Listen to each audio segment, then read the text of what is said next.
Ethanol प्रकल्पाच्या चुकीच्या कारवाईचा बिद्रीच्या कामगारांकडून निषेध। काळ्या फिती लावून दिवसभर कामगारांनी घेतली निषेध सभा। सरकारचं करायचं काय? खाली डोक्यावर पाय। कामगार एकजुटीचा बिद्री साखर कारखान्याच्या इथेनॉल प्रकल्पावर राज्य सरकारने केलेल्या चुकीच्या कारवाईच्या निषेधार्थ आज कारखाना कार्यस्थळावर सर्व कामगारांनी निषेध सभा घेतली।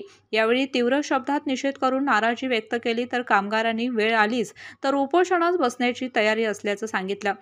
स्पेशियस, लक्झुरियस, सगळं मिळेल अगदी मनासारखं।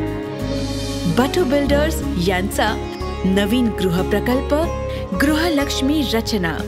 दरम्यान कामगारांनी आज दिवसभर निषेधार्थ काळ्या फिती लावून काम केलं।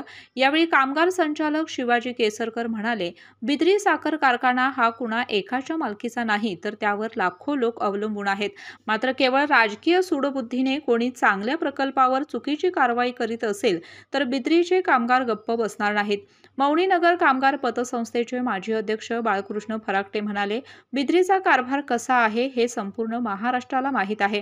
केवळ केपी पाटील कारखान्याच्या अध्यक्ष आहेत म्हणून त्यांना अडचणीत आणण्याच्या दृष्टीने कारवाई करणं हे चुकीचं आहे। यापुढे कामगारांच्या वतीनं तीव्र आंदोलन उभा केलं जाईल। अजित आबिटकर म्हणाले, या कारखान्यावर हजारो कामगारांची व लाखो शेतकऱ्यांची कुटुंबे अवलंबून आहेत। कारखान्याच्या चांगल्या कारभारामुळे नावलौकिक झाला आहे। अशा कारखान्यावर झालेली कारवाई अत्यंत दुर्दैवी आहे। अशोक फराकटे म्हणाले, कारखान्याच्या कारभाराला आमदार प्रकाश आबिटकर केवळ राजकीय द्वेषापोटी सातत्याने विरोध करीत आहेत।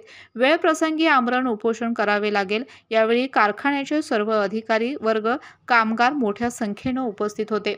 केके न्यूजसाठी कागल प्रतिनिधी ओंकार पोद्दार। अशाच नवनवीन अपडेट पाहण्यासाठी आमच्या केके न्यूज चॅनेलला सबस्क्राईब करा।